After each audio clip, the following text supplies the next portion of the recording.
Hamdan wa syukran lillah, nusalli wa nusallim ala rasulillah wa ala alihi wa sahbihi wa man tabi'ahum bi ihsanin ila yaumil qiyamah. Asyhadu an la ilaha illallah wahdahu la syarikalah wa asyhadu anna Muhammadan abduhu wa rasuluh la nabiyya wa la rasula ba'da amma ba'du. Ikhwani fiddin azakumullah, alhamdulillah dengan izin dan kudrah Allah pada kesempatan yang berbahagia ini kita bisa melanjutkan kajian kita yang insya Allah dalam kesempatan yang berbahagia kita akan mencoba membincang terkait kedudukan bulan mulia bulan Ramadan sebagai bulan akal sehat dan bulan bersih hati. Ini artinya bulan yang mulia ini mengajak kita semua menjadi sebuah kiat yang sangat utama dalam rangka mentarbiyah dan sekaligus mentazkiyah jiwa-jiwa kita semua. Tiada bulan yang tentu lebih mulia, lebih agung melainkan bulan Ramadan. Kalau kita lihat bentangan ayat-ayat Ramadan, kita ambil ayat pertama, para ulama mencoba untuk menelusuri bahwa ayat pertama ini, kalau ditinjau dari sisi ilmu balaghah, benar-benar sempurna. Di mana letak kesempurnaan itu bisa kita lihat. Yang pertama, ayat ini diawali dengan husnun nida, sebuah seruan yang baik. Nah, husnun nida merupakan husnul ibtida, mengawali sebuah pernyataan yang benar-benar Allah Rabbuna Tabaraka wa Ta'ala memposisikan objek yang dituju bukanlah makhluk sembarangan, melainkan manusia-manusia beriman. Lalu diakhiri pada ayat pengantar Ramadan tersebut dengan kalimat la'allakum tattaqun. Ini merupakan husnul intiha. Jadi yang pertama husnul ibtida dan yang terakhir merupakan husnul intiha. Diawali dengan pernyataan yang sangat baik, yang sangat santun, dan diakhiri dengan ending kebaikan. La'allakum tattaqun, semoga menjadi umat yang bertakwa. Oleh karena itu saudara-saudara, sangat wajar bila bulan mulia ini disebut induknya para bulan, induknya bulan-bulan yang ada di antara 1 tahun perjalanan bulan, ada 12 bulan, maka Ramadan merupakan sayyidus syuhur, yakni induknya bulan di antara bulan-bulan yang ada. Ikhwani fiddin azakumullah, kalau kita melihat dalam catatan kami, betapa Allah Subhanahu wa Ta'ala telah menyodorkan satu gambaran yang sangat jelas. Bagaimana Al-Quran menjanjikan dan bagaimana Al-Quran memberikan petunjuk. Bulan mulia ini bulan yang membukakan semua kesempatan dan membuat pribadi orang-orang yang melakukannya menjadi pribadi-pribadi yang prima. Karena itu, kalau kita lihat dari berbagai ujung ayat, pada ayat 184 sampai 187, setelah Allah menyatakan pada ayat 183-nya, di situ ada pengawalan yang baik, lalu pengakhiran yang baik. Lalu dilanjutkan dengan berbagai macam harapan. Di samping tuntunan ilmu. Maka kalimat-kalimat yang Allah tuliskan di dalam ayatnya sangat begitu indah. Di situ ada in kuntum ta'lamun, jika kalian mengetahui. Nah, kalimat in kuntum ta'lamun menunjukkan bagaimana di dalam Ramadan itu, di situ ada ilmu yang memang Ramadan kita akan menjadi sempurna bila didukung dengan ilmu, ya. Yang tentu lebih praktisnya yang dimaksud tentang ilmu Ramadan atau yang disebut dengan fikih Ramadan. Lalu sebuah harapan. Dalam harapan ini pun Allah katakan ada perasaan manusia dikala dia menunaikan 1 bulan lamanya ibadah saum, maka dia akan tampil menjadi pribadi manusia-manusia yang pandai mensyukuri nikmat Allah. Maka Allah katakan, la'allakum tashkurun. In kuntum ta'lamun, la'allakum tashkurun. Di samping itu, Allah Rabbuna Tabaraka wa Ta'ala pun memberikan harapan yang lain, jaminan yang lain dari sisi Allah. Orang yang menunaikan ibadah Ramadan, dia akan mendapatkan petunjuk Allah Subhanahu wa Ta'ala.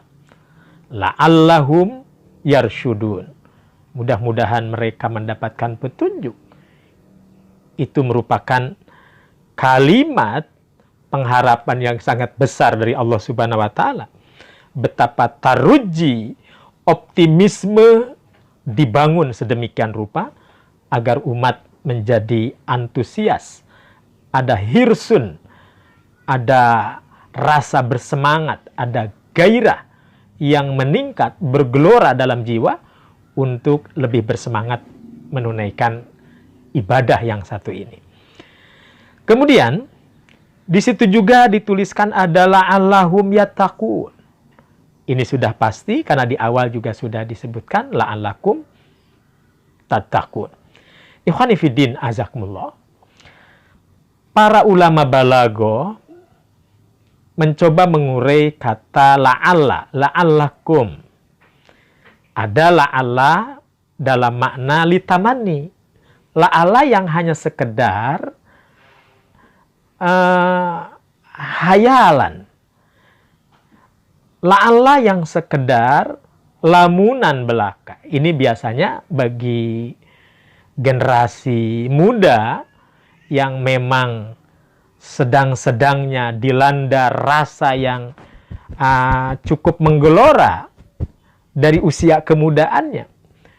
Dalam bahasa Arab, kalimat la'alla seringkali dinisbatkan, disandarkan pada keindahan-keindahan seperti ya lail tul, wahai malam, semoga engkau memiliki kepanjangan waktu, larutlah engkau dalam waktu yang panjang.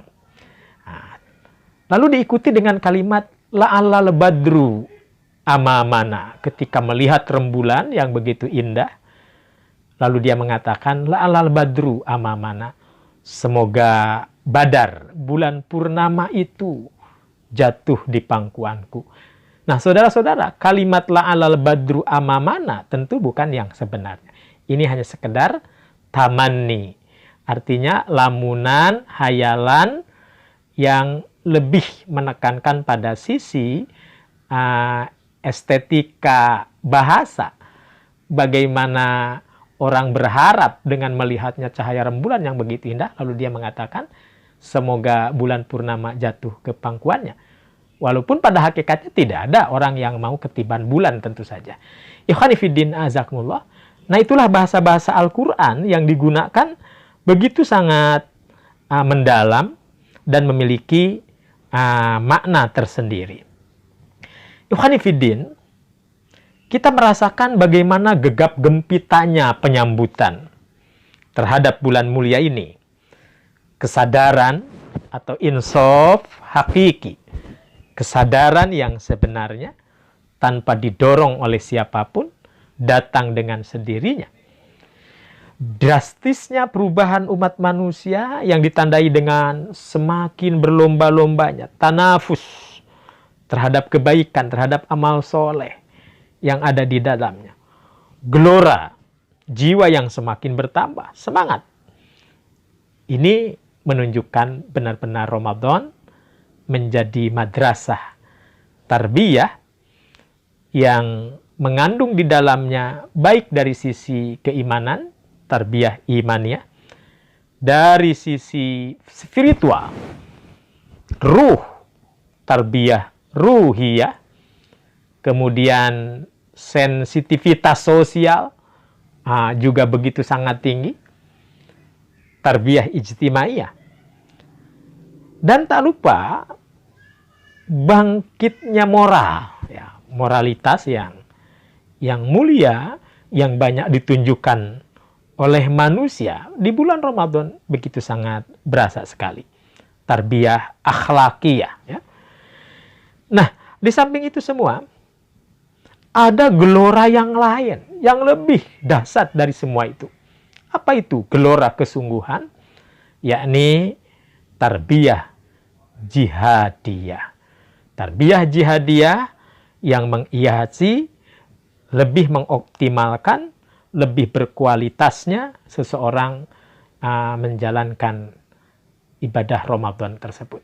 Ini menunjukkan betapa kualitas bulan mulia ini benar-benar membawa kita kepada sehat lahir batin, cerdas secara akal, dan begitu sangat banyak menyentuh pada persoalan-persoalan yang sifatnya emosional. Di sini kita membangun dua kekuatan sekaligus, bagaimana menjadikan bulan ini sebagai bulan akal sehat dan juga bulan yang sangat tepat untuk mewujudkan momentum tazkiyah an-nafs. Seorang ulama besar yang insya Allah sama-sama kita kenal, beliau disebut-sebut sebagai presiden fikih dunia, ya. Tetapi sekarang sudah tidak menjabat lagi sebagai presiden fikih dunia. Siapakah beliau? Tentu semua kita kenal. Fadilatul Syekh Profesor Dr. Yusuf Al-Qaradawi rahimahullah. Beliau menulis sebuah buku, yang buku ini cukup bagus untuk mengantarkan bagaimana sebuah hikmah ibadah yang ditunaikan oleh kaum muslimin. Salah satunya adalah hikmah ditunaikannya ibadah saum. Terlepas dari berbagai silang pendapat, perbedaan pandangan di kalangan para ulama terhadap beliau, tentu ini adalah hal yang wajar bagi seorang penuntut ilmu, terlebih ahli ilmu. Namun dalam buku ini beliau sangat bagus sekali memberikan beberapa penjelasan daripada hikmah kita menunaikan ibadah saum. Menurutnya, yang pertama, ibadah saum itu dapat membentuk ketahanan rohani. Dengan ibadah saum, manusia dapat mengendalikan emosinya, mengendalikan hawa nafsunya. Walaupun tentu tidak serta-merta semuanya bisa hilang, bisa sirna, tetapi justru dengan ibadah saum paling tidak terminimalisir emosi seseorang. Dan kita sama-sama merasakan itu. Yang kedua, kata beliau dalam kitabnya Al-Ibadah fil Islam, beliau mengatakan bahwa ibadah saum menyehatkan jasmani. Dengan menjalankan ibadah saum, maka seseorang dapat mengatur dan menertibkan fungsi perutnya. Saudara-saudara, walaupun populer di kalangan umat, bahkan terkadang kita pun menggunakannya, ada kalimat bahasa Arab yang sering disebut bahwa itu hadis Nabi, sumu tasihu, saumlah kamu, niscaya engkau menjadi sehat. Tentu dari sisi kritik hadis, para ulama hadis menyebut bahwa memang ini bukanlah hadis sahih, ya. Dalam artian, kalau disebut ini pepatah, ya itulah sebuah pepatah bahasa Arab yang populer, sehingga sebagian kalangan menyebut bahwa itu hadis. Dan kata para ulama ahlu hadis, ini bukan riwayat yang sahih. Nah, oleh karena itu saudara-saudara, tetapi tidak menghilangkan bahwa memang Ramadan mulia yang di dalamnya kita menunaikan ibadah saum membuat kita semua insya Allah menjadi orang-orang yang diberikan kesehatan oleh Allah Subhanahu wa Ta'ala, baik lahir ataupun batin kita semua. Ikhwani fiddin, di samping itu, bagaimana perputaran cara kerja perut kita yang selama ini begitu capek, ya, mengunyah, kemudian mengolah mana yang menjadi keringat, mana yang menjadi kotoran, mana yang menjadi tenaga, mana yang menjadi nutrisi otak. Ini benar-benar perut kita tiada berhenti setiap saat. Dengan datangnya bulan mulia Ramadan, lalu mesin badan kita betul-betul dikembalikan kembali kepada starting awal. Mempola kembali mesin yang sudah begitu capek itu dinetralisir dengan menunaikan ibadah mulia bulan Ramadan. Yang ketiga, saudara-saudara, bulan mulia Ramadan juga mengajarkan kita tentang hakikat kesabaran. Mendidik kesabaran, tahan banting terhadap berbagai macam godaan. Ketika seseorang mampu menciptakan daya tahan menghadapi kesulitan, berarti dia akan mampu menumbuhkan daya juang. Nah, ini maka ciri seorang mujahid, kata para ulama, kata kuncinya tetap juga ada kesabaran. Apalah artinya sebuah keberanian tanpa dikawal dengan kesabaran? Karena justru menahan rasa kesabaran itu menjadi karakteristik yang tidak boleh hilang dari seorang kepribadian mujahid.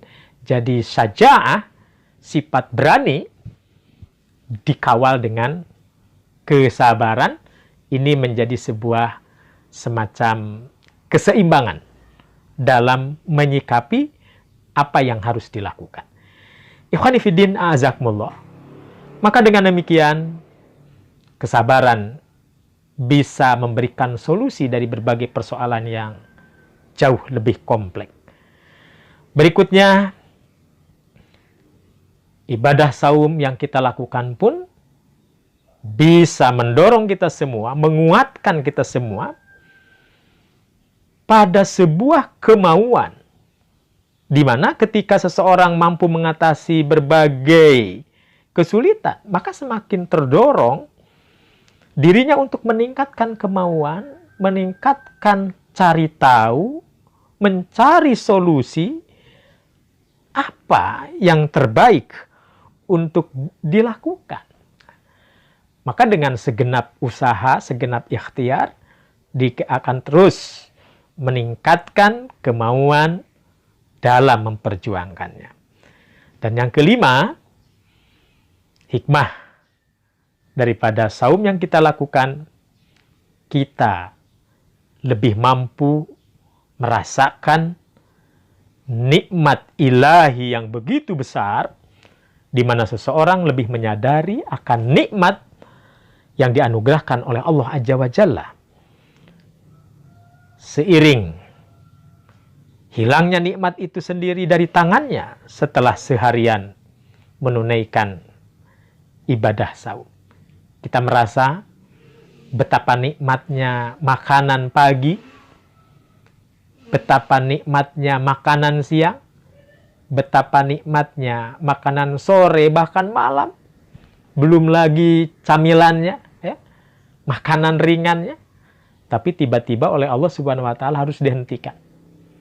Nah, ini menterapi kita untuk mengubah kembali cara berpikir kita yang mungkin saja kita abai untuk bersyukur kepada Allah. Lupa kepada Allah. Tapi dengan cara saum, justru kita diingatkan kembali betapa laparnya kita ketika tidak ada makanan yang masuk ke perut. Betapa hausnya kita ketika tidak ada seteguk air pun yang membasahi kerongkongan kita. Begitu dikumandangkan adzan maghrib, lalu kita minum seteguk air, terasa sangat nikmat sekali walaupun hanya seteguk air. Ini artinya saum betul-betul mendatangkan kepada kita sebuah dorongan agar kita lebih mampu mensyukuri nikmat Allah Subhanahu wa taala. Di samping itu, saudara-saudara, di samping kita lebih menyadari betapa di kanan kiri kita perlu ada orang-orang yang kita juga perlu memperhatikan. Ketika kita merasa kenyang, kita pun bertanya kepada diri kita, apakah saudara kita juga kenyang seperti kita? Ketika kita merasa nikmat, apakah saudara kita juga merasakan kenikmatan seperti kita? Nah, ini di situ ada semacam artinya? Bagaimana hati kita sibuk bertanya jawab sampai hati kita sendiri yang mampu menjawabnya. Kemudian berikutnya Syekh Al-Qaradawi juga menjelaskan betapa saum mendidik kita perasaan santun dan belas kasihan di mana seseorang akan turut merasakan betapa apa yang dirasakan oleh orang lain benar-benar kita bisa membuktikannya sendiri seperti apa yang disampaikan pada contoh-contoh bagaimana kita mensyukuri nikmat tadi. Dan yang terakhir, Profesor Dr. Yusuf Al-Qaradawi menjelaskan kepada kita bahwa ternyata ibadah saum yang kita lakukan pun memberikan sebuah tadrib, pelatihan bagaimana seseorang mampu berserah diri kepada Allah Subhanahu wa taala.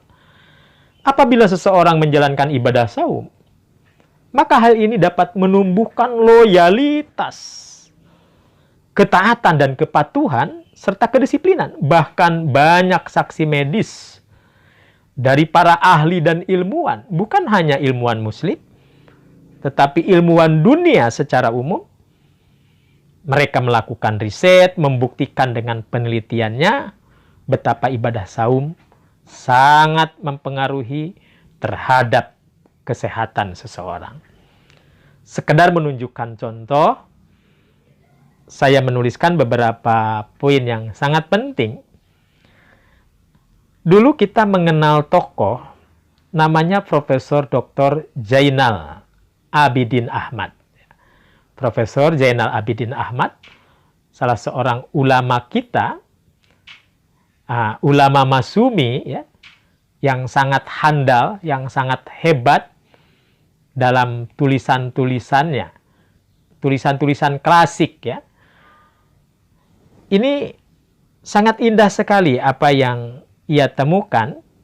Beliau menukil catatan dari seorang dokter, ya. Dokter kesehatan. Alan Codd namanya. Apa yang dikatakan Alan Codd?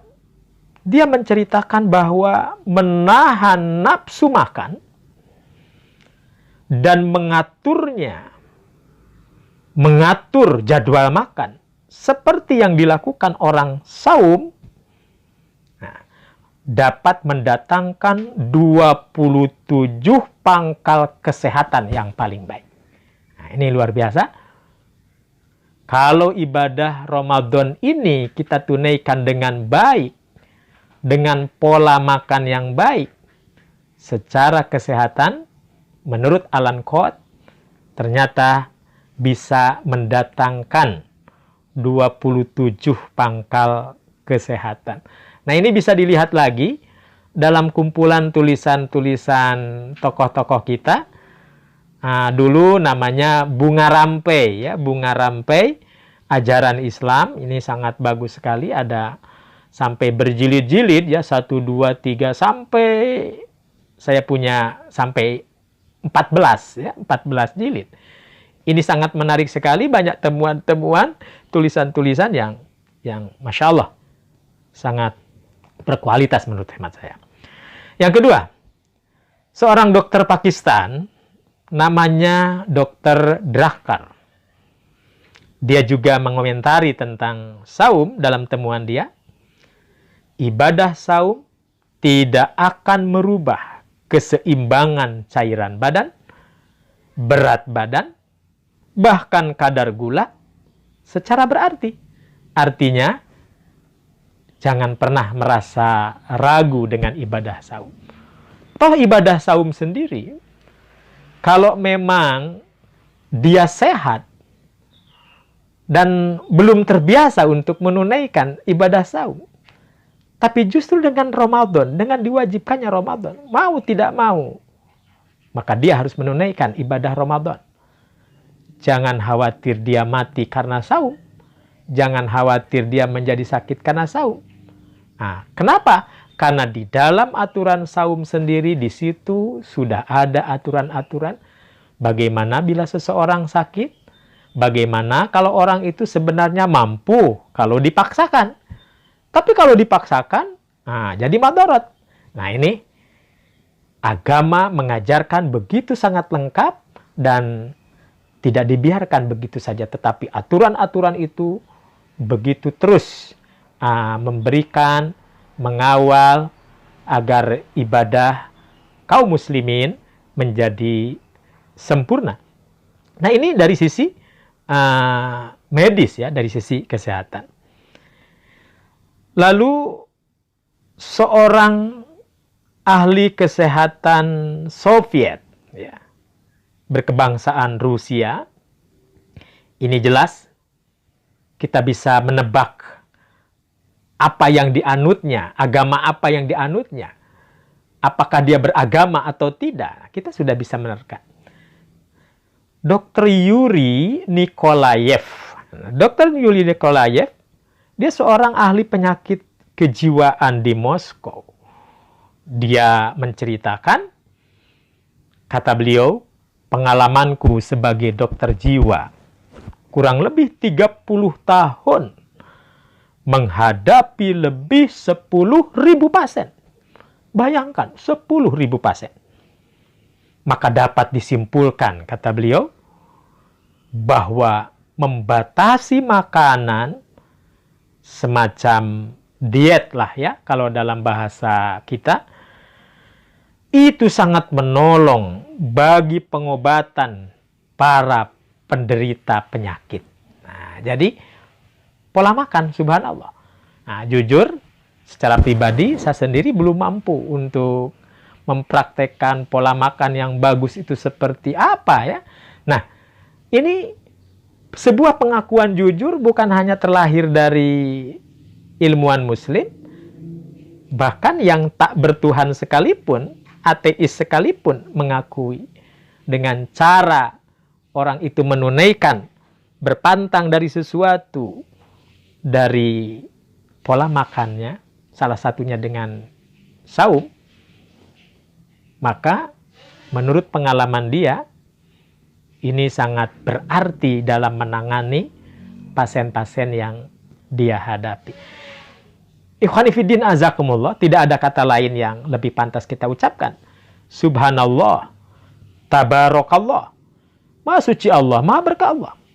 Semua itu sangatlah nyata betapa ibadah saum merupakan ibadah yang penuh dengan kemaslahatan. Jangankan kemaslahatan hidup di hari kemudian, bahkan mengarungi kehidupan dunia fana sekalipun. Karena itu saudara-saudara, saum menjanjikan kita hidup sehat lahir batin, sehat akal pikiran, sehat pula jasmani kita, fisik kita. Bukan yang sehat hanya sekedar jiwa raga, tetapi apa yang ada di dalam batin kita. Ini yang disebut dengan kholaq dan khuluq. Seperti yang seringkali kita ucapkan ketika kita bercermin bagaimana Rasulullah memberikan keteladanan. Allahumma kama hasanta kholki pahasin khuluki. Ya Allah, sebagaimana engkau membaguskan, membaikkan rupaku, jasadku, maka baikan pula apa yang ada di dalam hatiku.